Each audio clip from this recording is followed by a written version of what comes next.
The deed was already in another man's hand when Ellen Norris walked into the Sweetwater Land Office and told everyone in that room they were fools. Not politely, not with the careful deference a woman was expected to show in the Wyoming Territory in the spring of 1882. She said it plainly, the way she said everything, the way a person speaks when they have spent years being ignored and have finally run out of patience for pretending otherwise. "You are about to sign away the most valuable parcel of land in this county," she said, her leather satchel hitting the counter with a crack that silenced the room. "And not one of you has the geological sense to know it." Jonas Walker stood at the far end of that counter, his jaw tight, his dark eyes moving from the deed in his hand to the woman who had just blown through the door like a weather system nobody had forecast. He was 31 years old, 6 feet and 2 inches of rancher built by years of physical labor, and he was not a man who was easily rattled. He had survived 2 cattle drives, 1 flash flood, and a winter so brutal it killed 30 head of his livestock. He did not rattle. But something about the way this woman stood, her chin up, her brown eyes blazing, her dark hair escaping its pins like it was as impatient as she was, made him set the deed down on the counter without signing it. "Ma'am," said Cecil Greer, the land agent, whose face had gone an unflattering shade of red, "I don't know who you think you are. My name is Ellen Norris," she said, and she opened her satchel and pulled out a roll of papers and spread them across the counter with a movement so practiced and decisive that 2 men instinctively stepped back. "I am a geologist. I have spent the last 4 months surveying this region, and I am telling you that the ground beneath the Callaway parcel you are about to sell to Holt Drummond sits directly above an artesian aquifer system that could supply water to 3 ranches year-round. In a drought year, that water makes this land worth 4 times what Drummond is paying." The room was quiet for exactly 3 seconds. Then Cecil Greer laughed. 2 of the other men in the room joined him. One of them, a cattle buyer from Cheyenne who had ridden up that morning, made a sound that was not quite a laugh but conveyed the same dismissal, the same practiced condescension that Ellen Norris had been absorbing since she was 19 years old and had first told her professors at the University of Michigan that she intended to conduct field work in the Western Territories. She did not flinch. She never flinched. She had learned long ago that flinching only encouraged them. Jonas Walker did not laugh. He looked at the papers she had spread on the counter. He looked at the lines and notations and the careful, dense handwriting that filled the margins. He could not read a geological survey. He was a rancher, not a scientist, but he could read a person. And the woman standing in front of him was not performing. She was not desperate or unstable or making a scene for reasons he could not understand. She was angry in the clean, precise way of someone who is angry because they are right and nobody will listen. "Tell me what you see," he said. Every head in the room turned toward him. Cecil Greer stopped laughing. The woman, Ellen Norris, looked at Jonas Walker for the first time with something other than broad, collective contempt for the room at large. "I beg your pardon," she said. "Your survey," Jonas said, moving down the counter toward her papers. "Tell me what it shows." She studied him for a moment. The wariness in her eyes was not the wariness of someone unsure of herself. It was the wariness of someone who had been burned before by men who asked polite questions and then used the answers to embarrass her. Jonas recognized it because he had seen that same look on a horse that had been mistreated by a previous owner, cautious not from weakness but from experience. "The rock formation beneath this valley is limestone," she said, her voice measured, factual. "Limestone is soluble. Over centuries, groundwater dissolves it, creating channels and cavities. The slope of the land here, combined with the clay layer I identified in 3 separate core samples, tells me that precipitation from the eastern ridge is being funneled underground and pooling in a natural basin roughly 40 feet below the surface of the Callaway parcel. If you drill in the right place, you will hit water that flows under its own pressure, not a seasonal creek, not a hand-dug well that goes dry in August, a permanent, pressurized water source. The room was different now. Not convinced, but different. Holt Drummond, who had been standing near the window and had not said a word until this moment, straightened up. He was 50 years old, broad through the shoulders, with a face that wore the particular expression of a man who had gotten his way for so long that opposition had become personally offensive to him. He owned 3 ranches in the territory already. He was buying the Callaway parcel because it connected his eastern and western holdings, and the price was right. The possibility that the woman was correct, that there was something under that land he had not known about, something that would have made him pay considerably more, crossed his face like a shadow and disappeared behind a harder expression. "Cecil," Drummond said, "finish the transaction." "Hold on," Jonas Walker said, and his voice had a quality that was not loud but was not the kind of voice a man argued with easily. He had earned that voice the way he had earned the calluses on his hands and the scar along his left forearm, through years of being the person responsible, the person who made decisions that other people's livelihoods depended on. This was the moment that everything changed. Not the moment they fell in love, that came later in stages, the way all real things develop. But this was the moment Jonas Walker chose to take Ellen Norris seriously in a room full of men who had decided not to, and it was a choice that would redirect the course of both their lives completely. Because what nobody in that room knew yet, what Jonas himself was only beginning to understand, was that his own ranch, the Walker spread 7 miles north of the Callaway parcel, was dying. He had not told anyone, not his foreman, Abe Prout, not his neighbor and oldest friend, Tom Lacey, not the bank in Laramie that held his mortgage. The creek that ran through the southeast corner of his property, the one that had watered his cattle through 3 generations of Walkers, had been running low for 2 consecutive summers. Last July, it had dropped to a trickle. He had dug 2 additional wells and hit acceptable water in both of them, but acceptable was not sustainable, and he knew it. He had been watching the sky the way a man watches for a doctor he is not sure is coming. If Ellen Norris was right, if there was an artesian system under this part of the valley, then understanding it, understanding the geology of this land, might be the only thing that saved his ranch. "Miss Norris," Jonas said, "I would like to hire you." The silence that followed was the loudest thing that had happened in Sweetwater since the bank robbery of 1879. The man in Ellen's recent history who had made her this wary was named Professor Albert Crane, formerly of the Michigan State Geological Survey. He had been her supervisor. He had been brilliant, well-respected, and entirely willing to publish work that was built on her research without crediting her. The last paper that bore his name alone, on mineral composition and aquifer formation in limestone territories, had been written almost entirely from field notes she had taken during a survey she had conducted solo in western Pennsylvania. She had confronted him.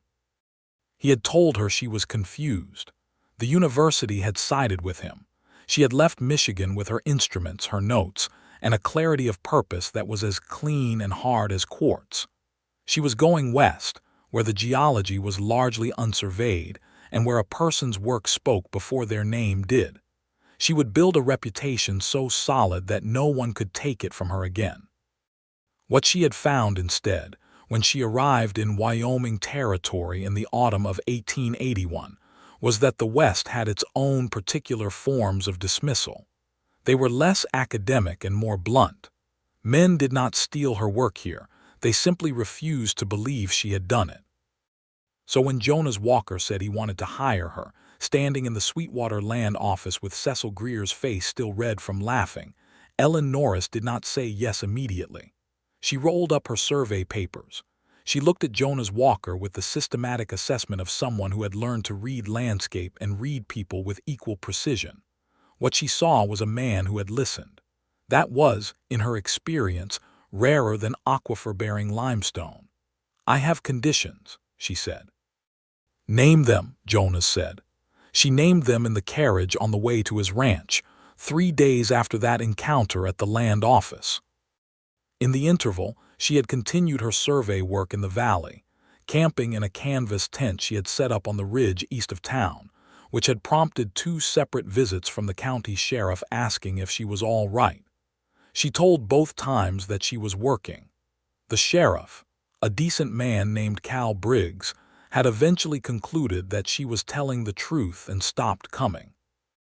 Her conditions were, she would be paid a fair survey rate, which she quoted him directly from the standards of the American Institute of Mining Engineers. She would have full access to his land and could conduct her work without interference or supervision. Her findings would be her own intellectual property, and if she chose to publish them, his name would not appear on any paper without her explicit consent, and he was not to tell her what she would or would not find. She made that last point looking directly at him. "I find what's there," she said, "not what's convenient." Jonas had been listening with his eyes on the road ahead, his hands easy on the reins, the Wyoming sky enormous above them. The wagon rolled through grassland just beginning to come green with spring. When she finished speaking, he was quiet for a moment. "That last condition," he said, "you've had trouble with that before." She did not answer. But the line of her shoulders said enough. "Those conditions are acceptable," he said. The Walker Ranch occupied roughly 4,000 acres of grassland and low hill in the basin between the Sweetwater River to the south and a ridge of limestone escarpment to the north.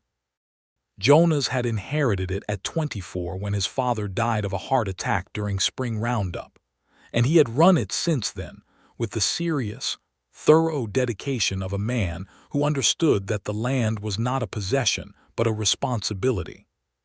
He employed 6 full-time ranch hands, a cook named Bess who had been feeding cowboys since before Jonas was born, and a foreman named Abe Prout who had worked for Jonas's father and was the most competent man Jonas had ever met. Bess sized Ellen Norris up in approximately 4 seconds and decided she liked her. She showed this by immediately making a second pot of coffee and by telling Abe Prout, who was standing in the kitchen looking suspicious, that if he bothered the geologist woman while she was working, she would put salt in his coffee for the rest of his natural life.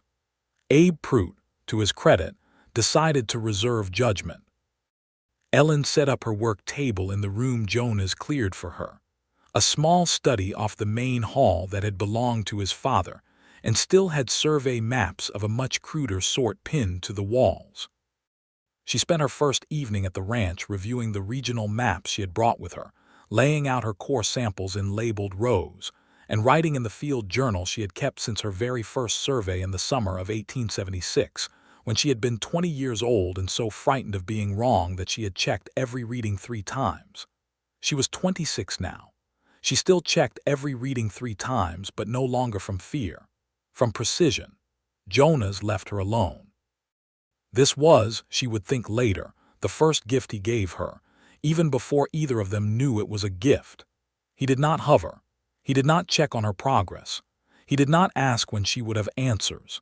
He fed his cattle, managed his hands, rode his fences, and treated her presence on his property with the same straightforward respect he showed toward any skilled professional he had hired to do a job. On her 3rd morning, she walked his eastern boundary with her instruments and her notebook, and he rode alongside her, not to supervise, but because she had asked him to point out where the creek ran and where it had run in his father's memory. He answered her questions with the careful accuracy of a man who had been paying attention to his land for years, and she wrote down everything he said. "Your father sank a well in 1864, you said," she said, stopping at a rise near the southeastern fence line and pulling out her compass. "Just east of the main barn," Jonas said. "How deep?" 22 feet. "Hit good water." She wrote that down. She took a bearing. She knelt and looked at the soil, pressing her fingers into the earth and rubbing it between them, then smelling it. Jonas watched this from the back of his horse with an expression that started as curiosity and became something more attentive. "What does that tell you?" he asked. "Iron content," she said. "The soil color and texture here is different from the north pasture. The iron-rich band suggests a different subsurface layer. It's consistent with the transition zone I've been mapping between the limestone formation and the older sedimentary layer beneath it. She stood and made a notation. The crack in the creek bed that you mentioned, the one that appeared 2 summers ago, do you remember exactly where it was? Show you easier than I can describe it, he said, and he did. The crack was still visible, even with the minimal spring runoff that had come through in March. It was a subtle fracture running perpendicular to the direction of water flow, about 3 feet long, barely noticeable unless you knew what you were looking at. Ellen knew exactly what she was looking at. She crouched beside it for a long time without speaking. Jonas dismounted and stood a respectful distance away, holding his horse's reins, not rushing her.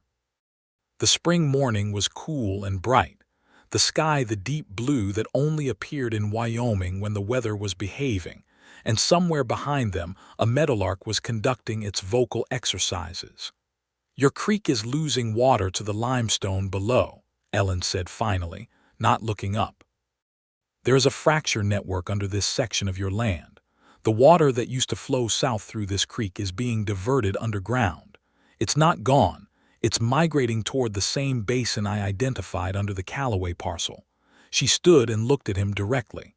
"Your surface water problem is actually evidence of a subsurface water system, one that, if accessed properly, could give you more reliable water than the creek ever provided." Jonas Walker stood very still. The meadowlark continued singing. The horse moved once and then stood quiet. "You're telling me the water that's been disappearing from my land for 2 years is going somewhere that I can reach it," he said. "I'm telling you it's possible," she said, with the precise, careful honesty of someone who had never promised more than the evidence supported. "I need to complete the survey before I can tell you where to drill and how deep, but yes, that is what I believe the geology suggests." Something moved across Jonas Walker's face. It was not simple relief, though there was relief in it. It was the more complicated feeling of a person who has been carrying a secret fear for a long time and has just been told, by someone credible, that the fear may not be the end of the story. He looked at her for a moment with the direct, uncomplicated attention of someone seeing a person clearly for perhaps the first time. "Thank you," he said. Ellen had been thanked in professional contexts before. It had meant many different things. From supervisors, it had often meant the conversation was over and the credit was about to be redistributed. From clients, it had sometimes meant a polite dismissal. From Jonas Walker, standing in a Wyoming pasture holding his horse's reins, it meant exactly what it said. She turned back to her notes and tried not to think about how unusual that was. The survey took 11 days. Ellen worked from before sunrise until the light failed, covering the ranch in a systematic grid she had laid out on her master map. She took core samples with the hand auger she had bought in Chicago before heading west, a piece of equipment that had prompted a hardware store clerk to tell her she needed a man's help to operate it, which she had answered by demonstrating without assistance that she did not. She measured elevations with her level and rod. She tracked the surface expressions of the underlying geology, soil color, vegetation patterns, rock outcroppings, and correlated them to the subsurface picture she was building. In the evenings, she worked at the study table. Bess brought her coffee. Jonas sometimes sat in the chair near the window after supper and read, or pretended to read, and occasionally asked her a question when something she had written on her map caught his attention.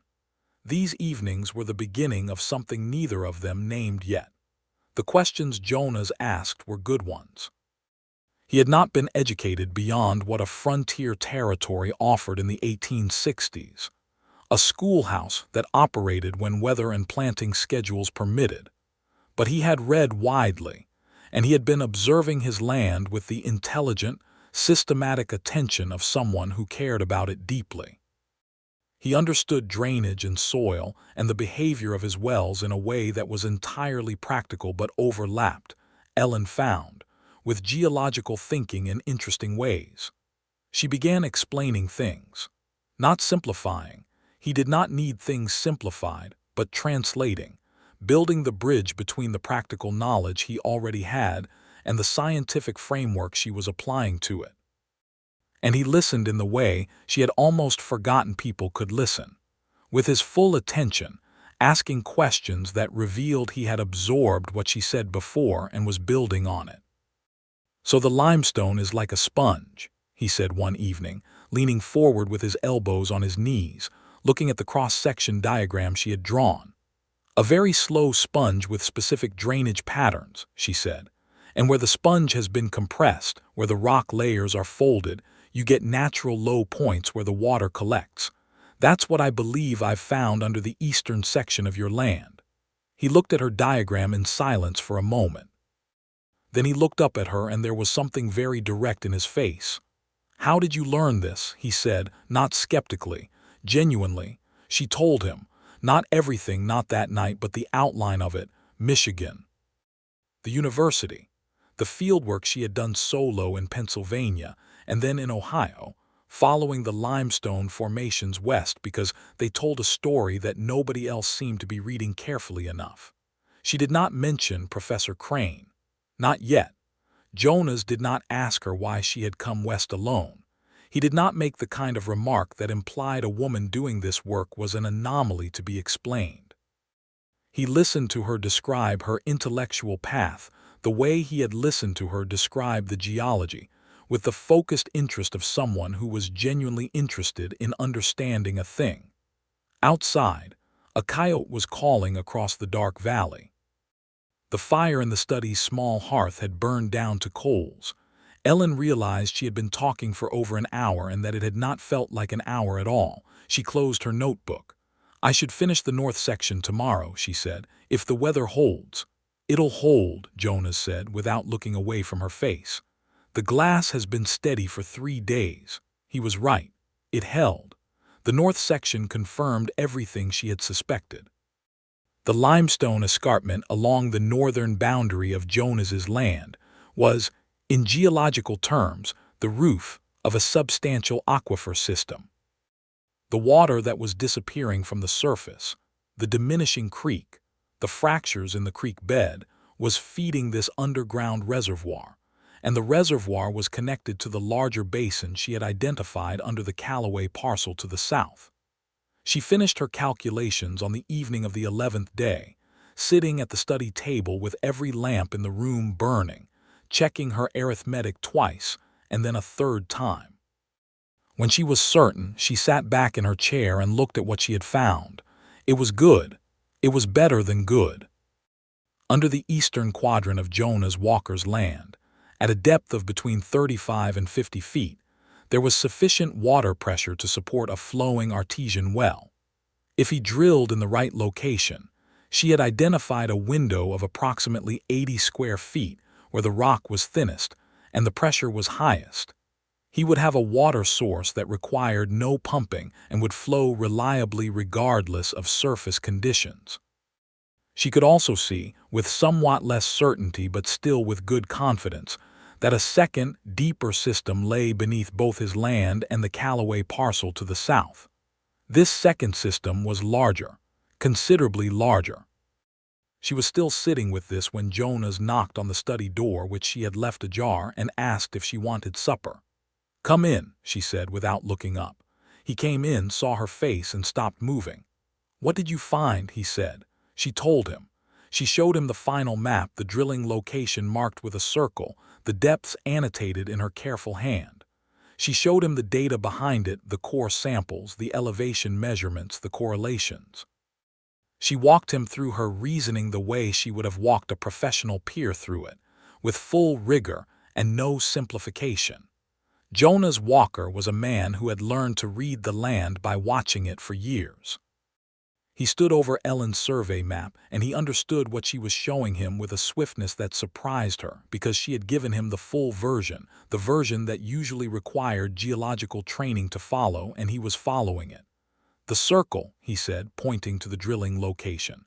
"That's where I put the well." "Yes." "How confident are you?" She looked at him directly. "Very. I would stake my professional reputation on this survey." I am telling you the water is there, and this is where you access it." He was quiet for a moment that felt very long. "Holt Drummond is still trying to buy the Callaway parcel," he said. "Cecil Greer told me last week he expects the sale to close within the month. If Drummond buys it before the aquifer becomes common knowledge, he will own the southern portion of the water system," Ellen said, "which means he will have leverage over every rancher in this valley whose water supply connects to the same formation, including you." Jonas looked at the map for another moment. Then he looked at her. "What would it take," he said carefully, "to get the Callaway parcel on the public record as water-bearing land before that sale closes, so the value is documented, so Drummond can't buy it cheap and then use it as a trap?" Ellen was already thinking the same thing. She had been thinking it since she identified the second, deeper system. "I would need to present my survey formally to the Territorial Geological Survey Office in Cheyenne and to the County Land Commission. The data I have is sufficient, but they will need to accept it."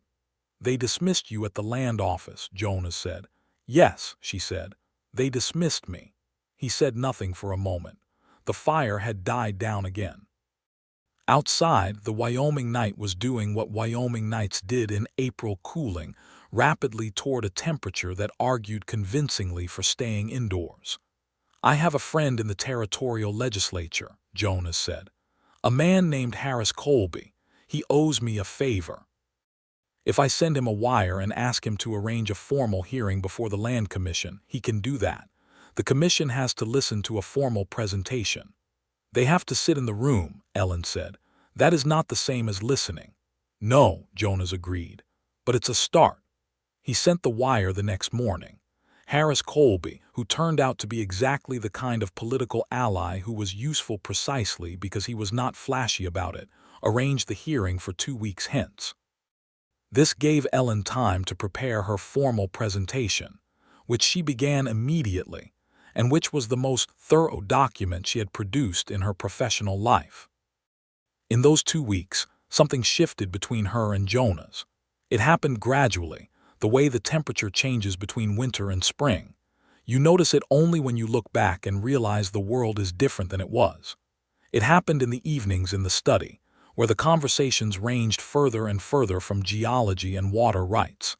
It happened at breakfast, where Bess served eggs and Jonas passed the coffee without being asked because he had noticed how she took it. It happened one afternoon when a spring storm blew in suddenly, and Jonas found Ellen on the North Ridge with her equipment. Both of them soaked to the bone by the time they made it back to the ranch, and he brought her dry clothes from the chest in the spare room without making it a situation. And she changed and came back to the kitchen where Bess had hot coffee waiting and Jonas was already at the table going through his ledger as though nothing had happened. And the domesticity of the moment hit Ellen somewhere under her sternum with a force she had not been prepared for. She had not been in love before. Not really. There had been a young man at the university, a fellow student who had seemed to understand her, until she realized he understood her work better than he understood her, and had been courting one for the purpose of obtaining the other. That experience had sharpened her wariness into something very close to armor, but Jonas Walker was dismantling the armor without seeming to try.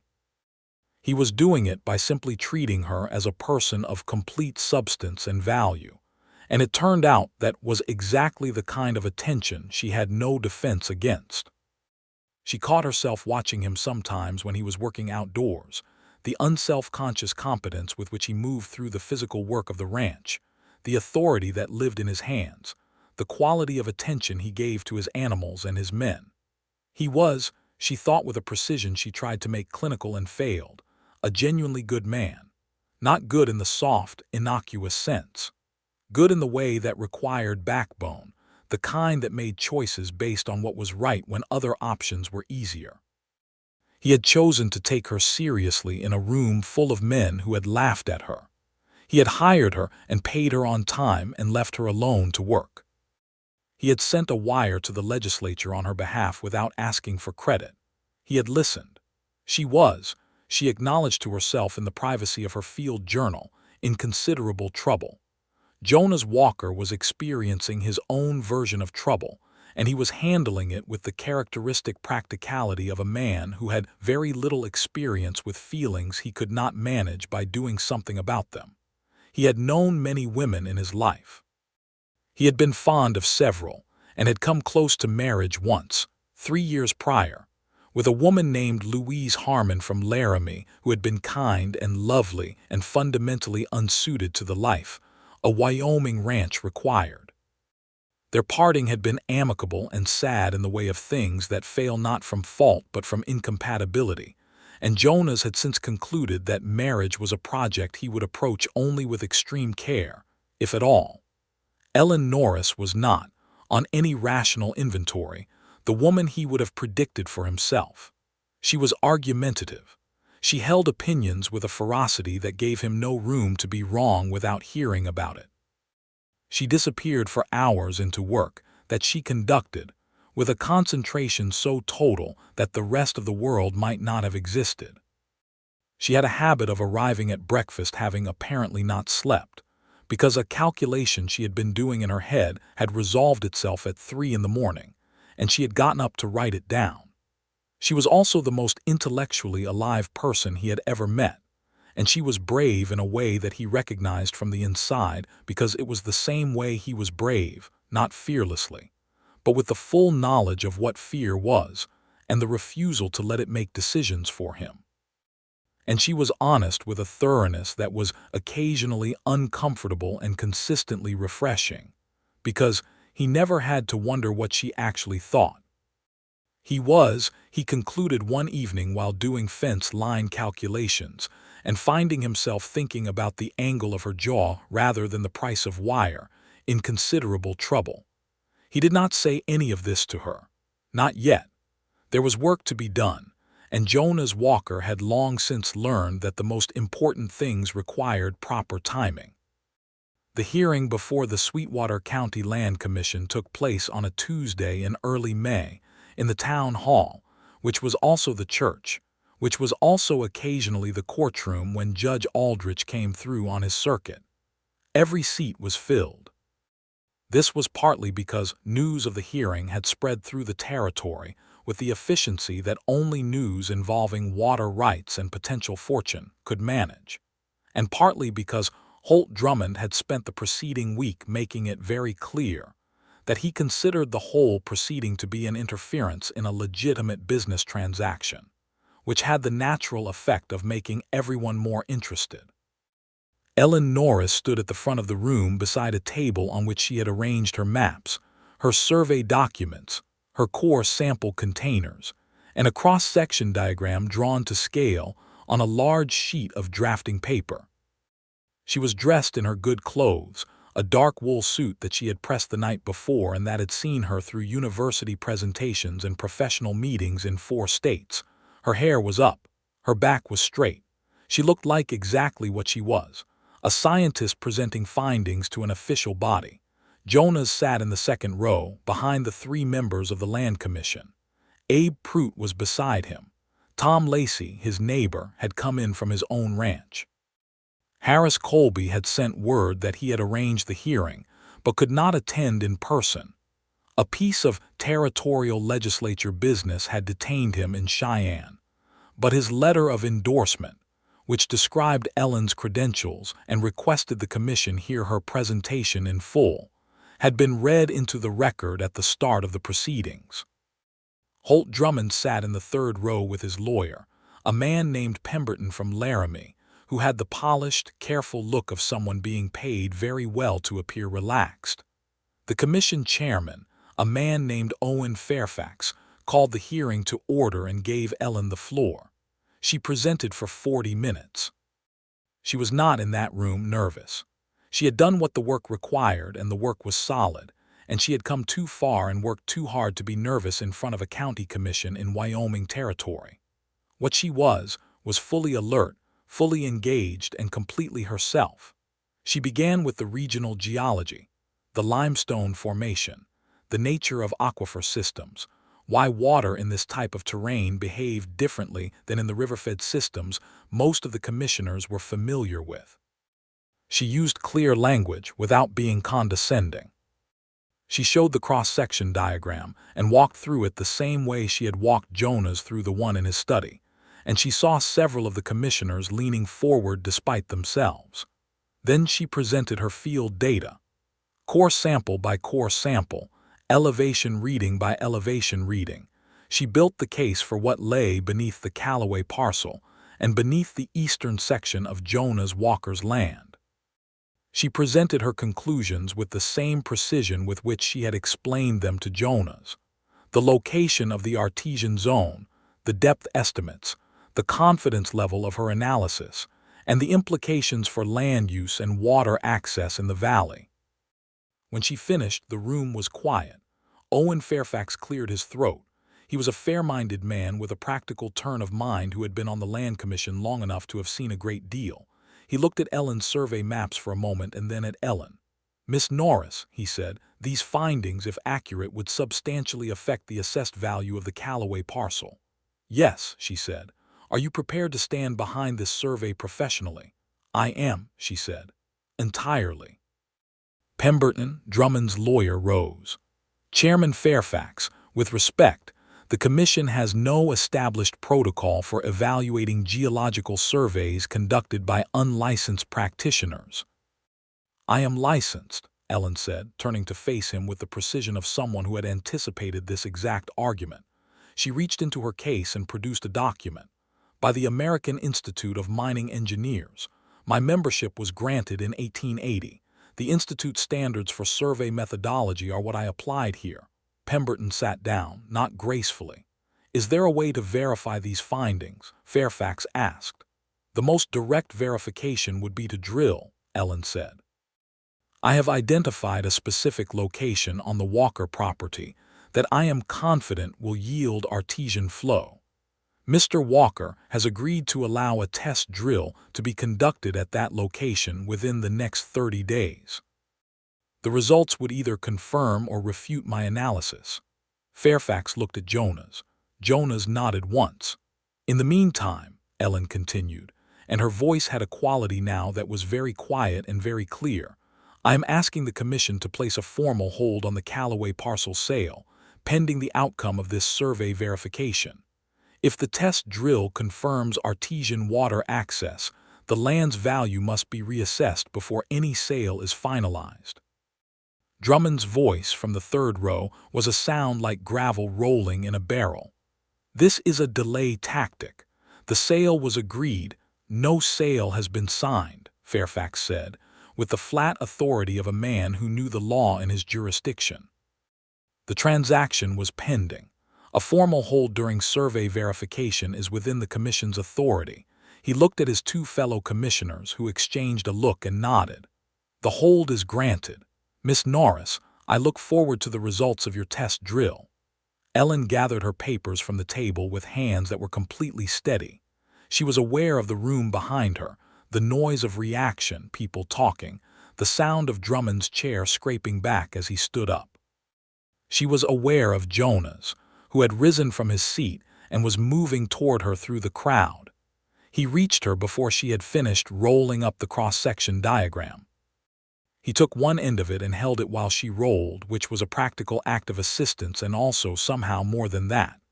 "Well done," he said, very quietly, close enough that she could hear him clearly over the room noise. She looked at him. There were things in her chest that were not, at this moment, manageable by pure discipline alone. "We still need the test drill to confirm it," she said. "It'll confirm it," he said. She wanted to say something sharp about confident assertions made without empirical support, which was how she usually handled moments when people presumed to be certain of things she was not yet certain of. But the way he said it, not with bravado, but with a quiet, simple faith, was not the same as presumption. It was something that sounded, if she was honest with herself, like trust. Like he had heard her evidence and reached a conclusion, and the conclusion was that she was right. The test drill took 3 weeks, not 30 days. Jonas had sent for the drilling equipment from a mining supply operation in Laramie. A cable tool rig, that arrived on a wagon with two operators who had drilled for both water and mineral deposits across the territory. Ellen supervised the setup, directing the position with a precision that had the drill operators raising their eyebrows at each other until the first operator, a taciturn man named Pat Corrigan, watched her set the location stake with the kind of certainty that made him decide to follow her instructions without the editorial commentary he had been preparing. It took 4 days to reach 40 feet. On the morning of the 5th day, at a depth of 43 feet, the drill operator felt the resistance change. Ellen was there. She had been there every day, sometimes sleeping in the field tent she set up near the drill site because she could not make herself go back to the ranch house and wait. Jonas had brought her dinner the second evening, riding out without announcing himself, setting the food down on the equipment crate she was using as a table, and eating his own supper across from her while the evening settled over the valley. They did not talk much those evenings. The work occupied the foreground of her mind entirely, and he understood that, and so they sat in a comfortable silence that felt, to both of them, entirely natural and also entirely new. On the morning of the 5th day, the resistance changed. Pat Corrigan looked up at Ellen from the drill position. She was already moving forward. The water came up the drill hole under its own pressure at 10 o'clock in the morning on a Thursday in late May, 1882, and it kept coming. It flowed out of the Wyoming earth in a clean, steady column into the collection cistern they had set up, and it did not stop. Ellen Norris put her hand in it. She felt the cold, the pressure, the reality of what she had found. She had been right. The geology had told her the truth, and she had read it correctly, and the water was there, exactly where she had said it would be. She did not cry. She was not a woman who cried easily, and she was standing in a field with two drill operators and would not give anyone the opportunity to describe her as emotional. But her eyes were bright, and her face was the face of someone for whom a very important thing has just been confirmed. Jonas was there. He had ridden out at dawn, arriving just before the critical depth, and he had stood back from the work while she managed it. When the water came up, he did not say anything for a moment. He looked at the flowing water. He looked at Ellen. He crossed the distance between them, and without quite planning to, took her hands in both of his. Her hands were wet from the artesian water, and his were warm from riding, and neither of them did anything about that for a moment. "You were right," he said. "I know," she said, and then she laughed, which surprised her, because it was not the kind of careful professional acknowledgement she usually gave herself when something was verified. It was a laugh of genuine, undisguised happiness. Jonas was still holding her hands. He realized it, and she realized it, and neither of them let go. "Ellen," he said. She looked at him with the full, clear intelligence of her brown eyes, and did not make it easier for him or harder. Just let him say what he was going to say. "I have been trying to think of the right time to tell you," he said, which was, she thought later, the most honest way a person could begin this particular conversation, "that you are the most impressive person I have ever met. And I do not mean only your work, though your work is extraordinary.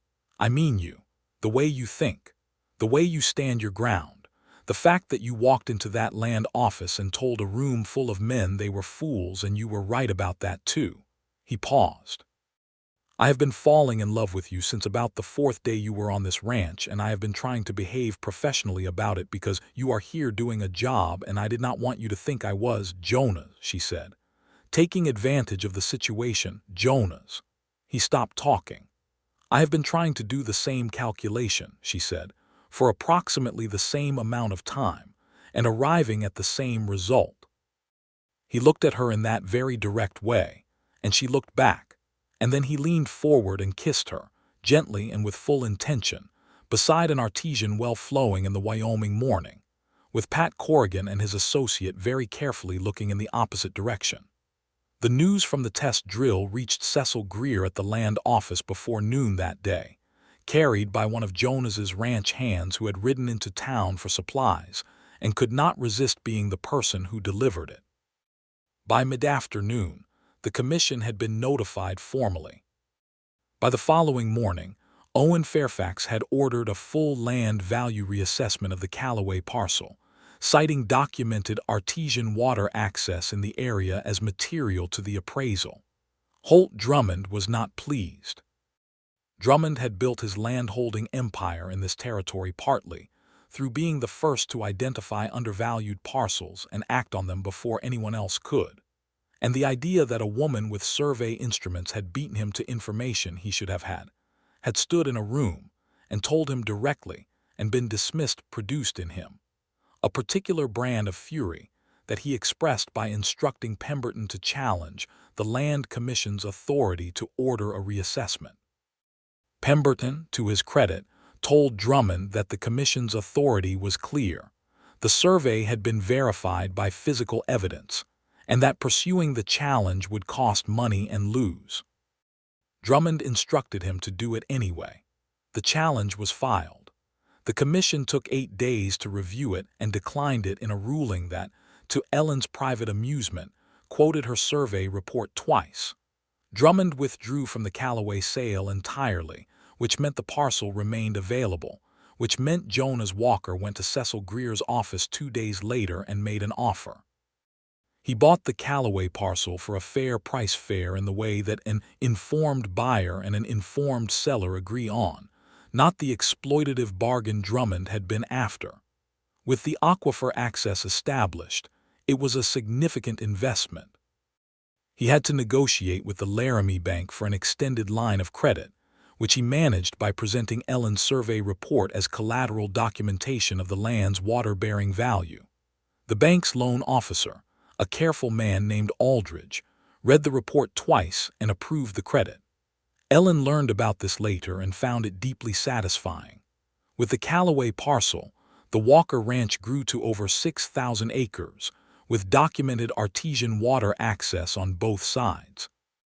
It was, as she had told a room full of men in the Sweetwater Land Office, the most valuable parcel of land in the county.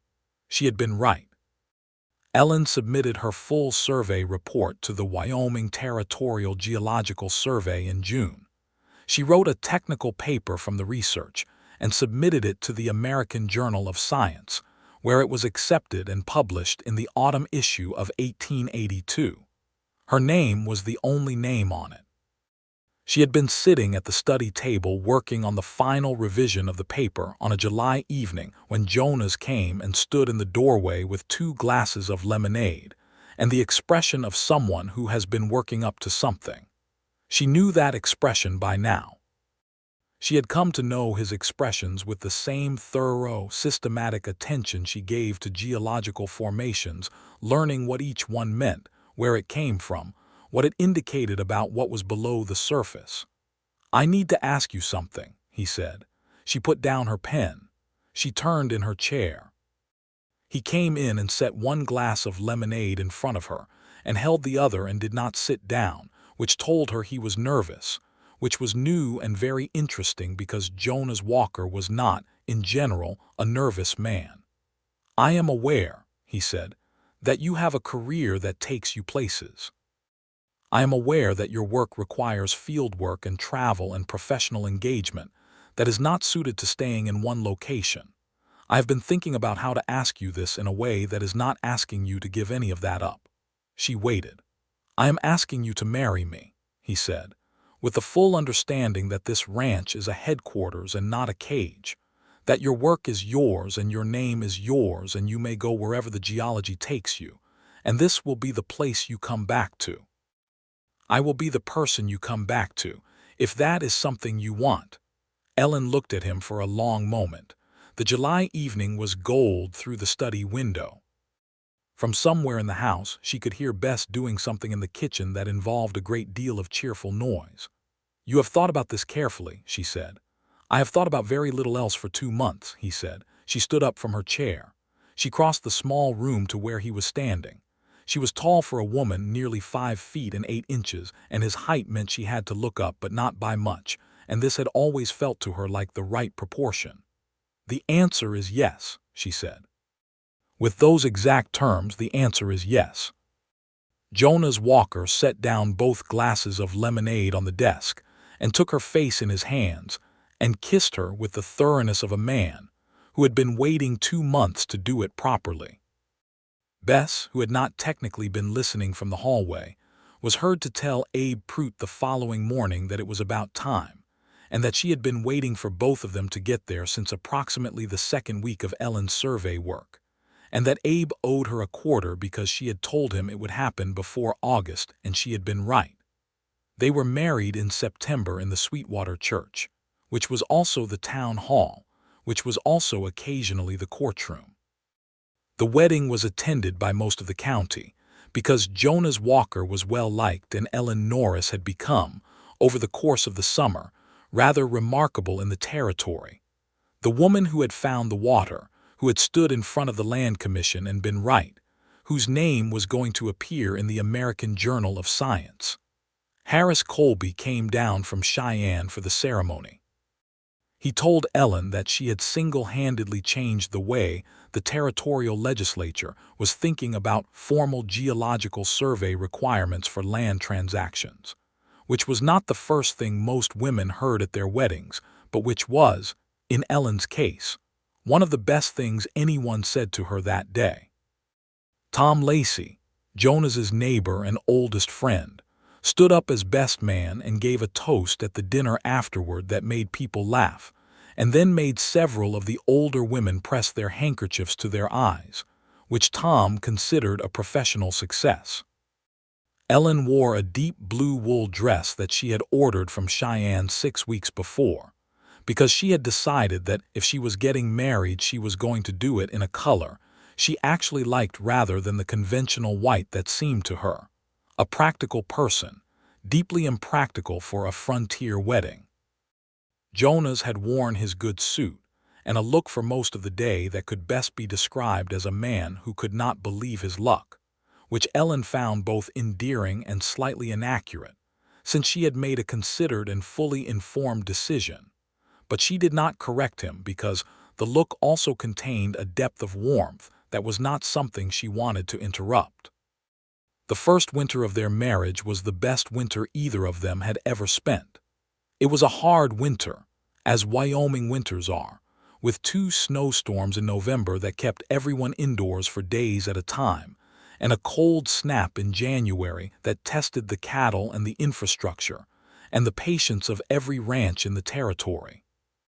But the artesian well, flowing through a proper casing, and a distribution system that Jonas and his hands had built in October, kept the stock watered through all of it without a single failure, and the knowing that the water was there, steady and pressurized and reliable under all that ice and snow, was a particular kind of assurance that settled into the bones of the ranch's operations like a foundation finally set right.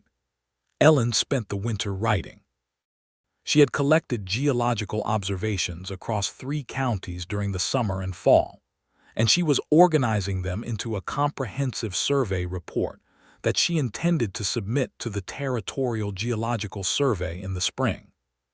She worked at the study table that had been her father-in-law's, surrounded by maps that were now half his and half hers, the old land surveys he had kept, and the geological overlays she had drawn. And she wrote with the disciplined thoroughness of someone who understood that the work she was doing was for future people as much as present ones.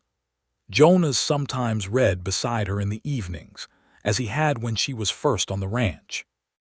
The difference now was that she could look across the room at him, without the careful discipline of pretending she was not. She could simply look at him, the lamp light on the side of his face, the comfortable solidity of him in the chair, and feel the particular warmth of a person who has arrived somewhere good. In February, she told him she was expecting. He was in the barn when she told him, because she could not wait until a more conventional moment, and the look on his face made the February cold completely irrelevant.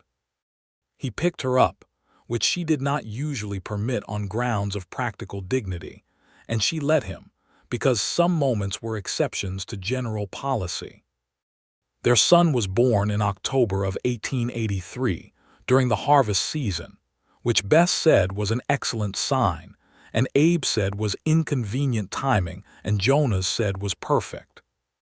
They named him William Jonas Walker, after Jonas's father, And he was from his first hours a loud, opinionated, red-faced person who seemed to have arrived with strong views about everything, which Jonas said he had no idea where that came from, and which Ellen told him without any hesitation that he knew exactly where it came from.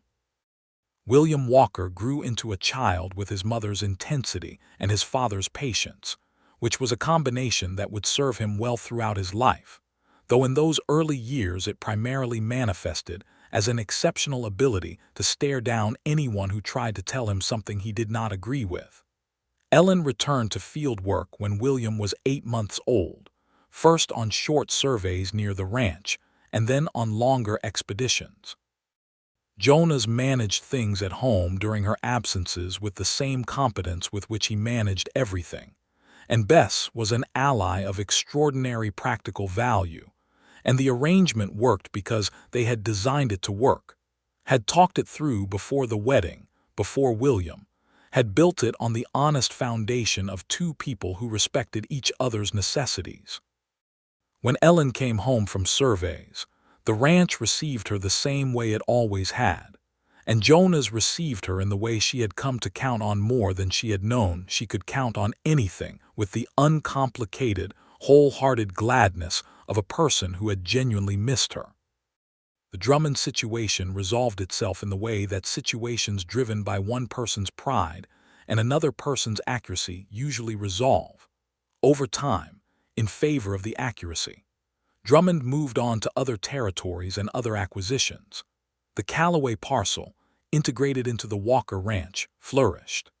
The aquifer that Ellen had identified continued to flow reliably, and the ranch's water security became known throughout the territory as a model for what informed land management could achieve.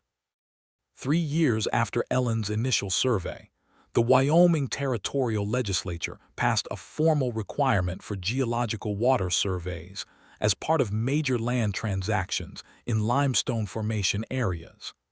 Ellen's published paper was cited in the legislative record as foundational to the policy. She learned of this in a letter from Harris Colby, which she read at the breakfast table and then placed on the pile of correspondence she was answering that morning, and then picked up again and read a second time because the quiet satisfaction of it required a second reading. Jonas watched her read it twice. "Good news," he said. She handed him the letter. He read it and looked at her over the top of it with the expression she had come to know very well, the one that contained not just love but the specific, particular pride of someone who had been watching her be extraordinary and never quite stopped being impressed by it.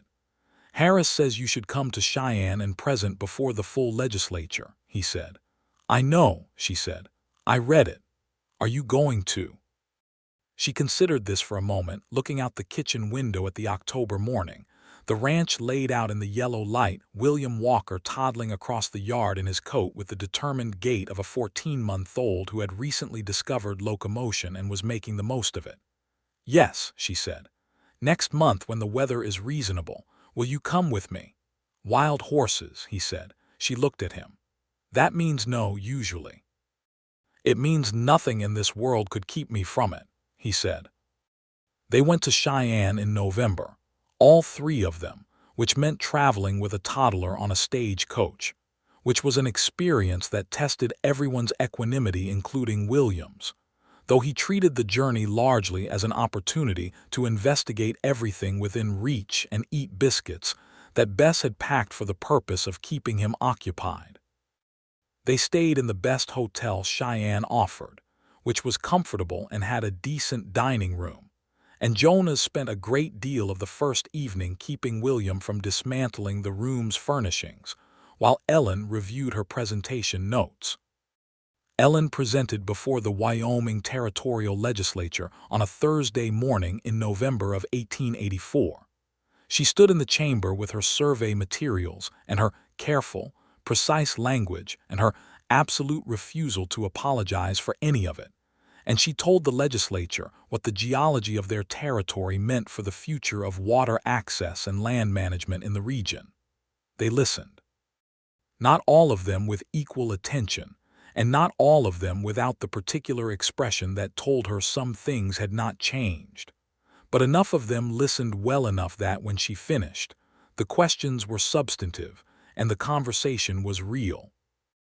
Jonas sat in the visitors' gallery with William on his lap, and William, unusually, was quiet for most of the presentation, watching his mother with the wide, unblinking attention of a small child watching something that, without having the language for it yet, he understood was important. After the presentation, in the anteroom where legislators and visitors milled about, a journalist from the Cheyenne Daily Leader asked Ellen for a statement. She gave him one. It was clear, factual, and entirely her own, and it ran in the paper the following morning under a headline that described her as the woman who had changed how the territory thought about what lay beneath its land. She had kept every dismissal. She had a small notebook in her satchel in which she had written down over the years the names and words of the people who had told her she was wrong, she was confused, she was overstepping, she was out of her depth. Not from bitterness, she was not, at her core, a bitter person, but from the same impulse that made her keep her geological field notes. The evidence mattered. The record mattered. She did not pull out the notebook that November morning. She did not need to. The record was speaking for itself. In the years that followed, the Walker Ranch became something more than it had been, and it became so because it was built on a foundation that was both literal and metaphorical. The artesian water that flowed reliably under its eastern pastures, and the partnership at its center between a rancher who had chosen, in a land office in 1882, to listen, and a geologist who had shown him what the ground was trying to say. They had 3 children eventually. William first, then a daughter they named Margaret, born in 1886, who had Jonas's dark eyes and Ellen's habit of complete, focused attention that made people feel simultaneously seen and slightly inspected. Then another son, Thomas, born in 1889, named for Tom Lacey, who had been Jonas's best man and who came out to the ranch most Sundays and considered himself an honorary uncle of considerable standing. A status William and Margaret, and eventually Thomas, all confirmed by instinctively running to him when he arrived. The ranch expanded in careful stages. Jonas acquired 2 additional parcels to the north and west over the following decade, each time doing his due diligence with geological surveys that Ellen either conducted herself or supervised, depending on her schedule and the complexity of the formation. The bank in Laramie came to understand that a land transaction connected to the Walker Ranch included serious scientific vetting, and the loan officers who dealt with Jonas came to regard this as a marker of reliability rather than the eccentricity they had initially suspected. Holt Drummond's land empire, which had seemed so inevitable and so unstoppable in 1882, ran into its own geology eventually. 2 of his ranches in the Southern Territory experienced severe water shortages in the drought years of the late 1880s, droughts that the artesian system under the Walker land rode through without catastrophic loss. The contrast was not lost on the territory's ranching community. Several men who had been in the land office when Cecil Greer had laughed, or who had been at the hearing when Drummond's lawyer had challenged the survey, made their way to the Walker Ranch over the years with various degrees of sheepishness to ask about geological surveys of their own properties. Ellen helped most of them. Not all of them, she had her own work and her own priorities, but most of them, because she was not a person who withheld useful knowledge out of pride or resentment. The work was the work. The water was the water. The geology was under everyone's land. She published 4 more papers over the decade following her first one. The third was the one that established her national reputation properly, a comprehensive analysis of artesian aquifer systems across the Wyoming and Colorado limestone formations that was cited by the United States Geological Survey in one of their own regional reports. She received a letter from the USGS director complimenting the work, which she kept. She also received, around the same time, an indirect communication from Professor Albert Crane, who was apparently still at Michigan and who had apparently become aware of her reputation, and had apparently suggested, through a mutual academic contact, that there might be opportunity for collaborative work. She wrote back one sentence. She was not available for collaborative work at this time.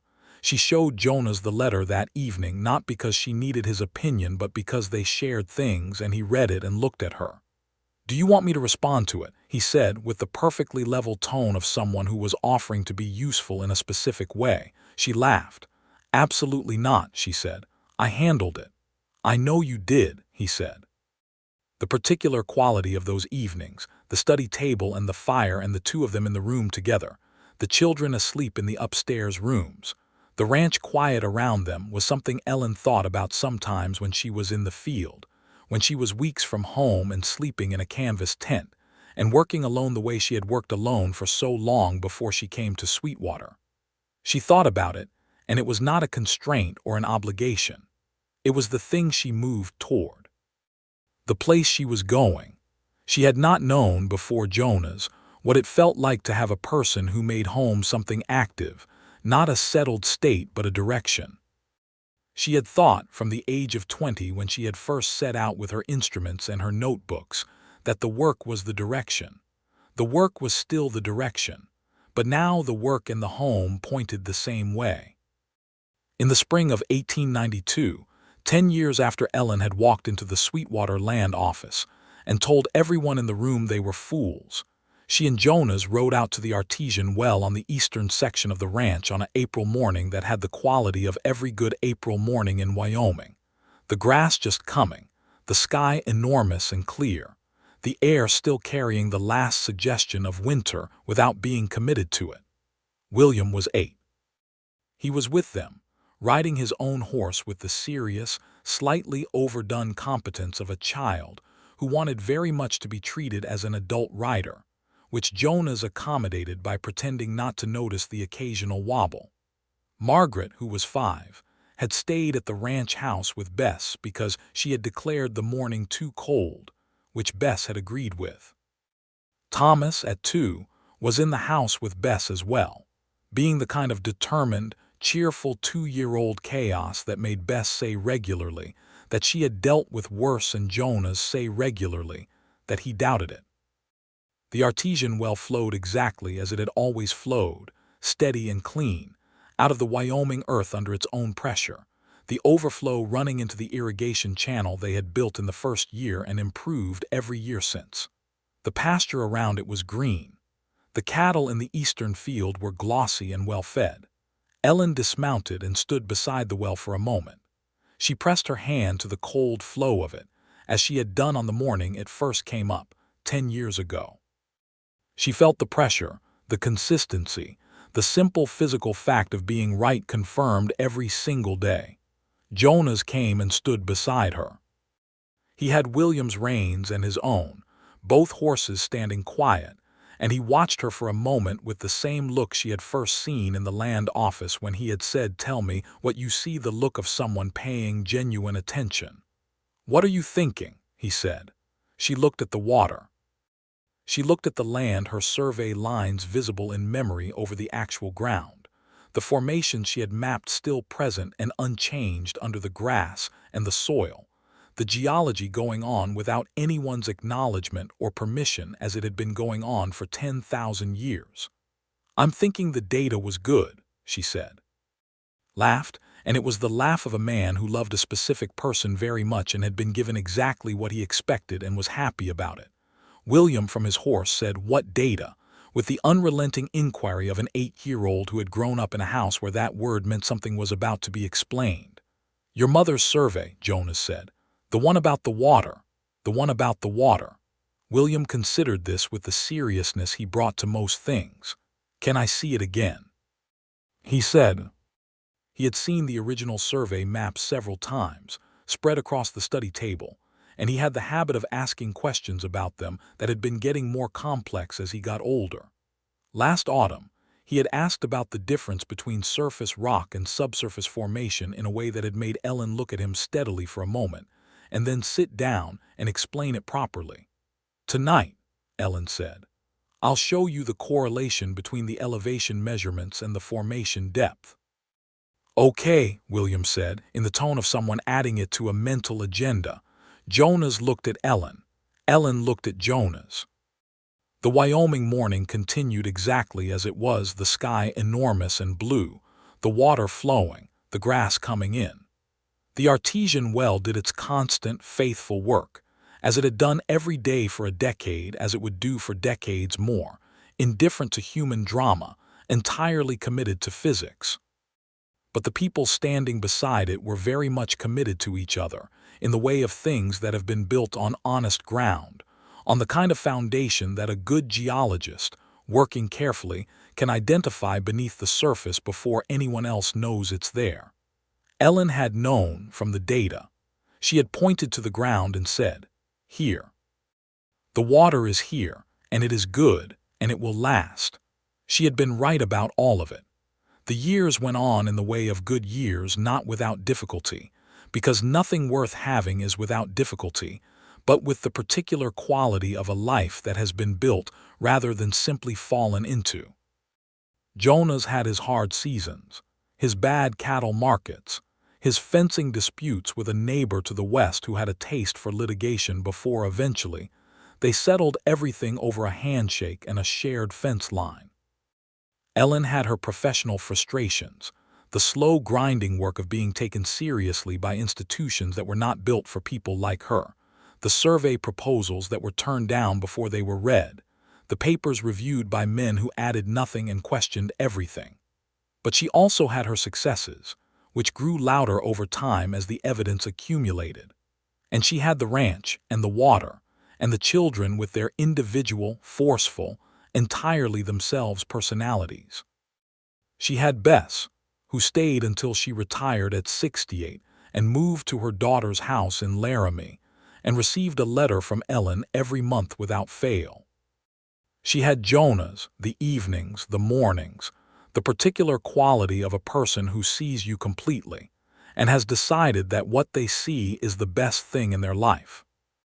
Margaret Walker, who had inherited her mother's precision and her father's steady patience in a combination that made her teachers either love her or feel slightly challenged, developed an interest in botany at the age of 9 that led, eventually, to a correspondence with a botanist at the University of Wyoming who told Jonas and Ellen that their daughter was asking questions he had not heard from a student in years. Ellen read this letter in the study and felt, under the professional pride of a scientist, the more personal warmth of recognition, of knowing what it was to be a person whose mind ran forward faster than the available trails. She told Margaret the following week about Professor Crane. She told her all of it, the research, the publication, the confrontation, the leaving Michigan and coming west. She told her not as a grievance but as information. As the kind of information that a young woman who thought in careful, original ways needed to have in advance. Margaret listened with the complete attention she gave to everything. Then she asked 2 questions, one about the methodology of the Pennsylvania survey and one about what an AIME membership required. And Ellen answered both of them, and they sat at the study table for another 2 hours going through Ellen's field journals from the Michigan years, and it was one of the best evenings of Ellen's life. Thomas Walker, the youngest, was the most like Jonas in temperament, steady, patient, physical in his engagement with the world.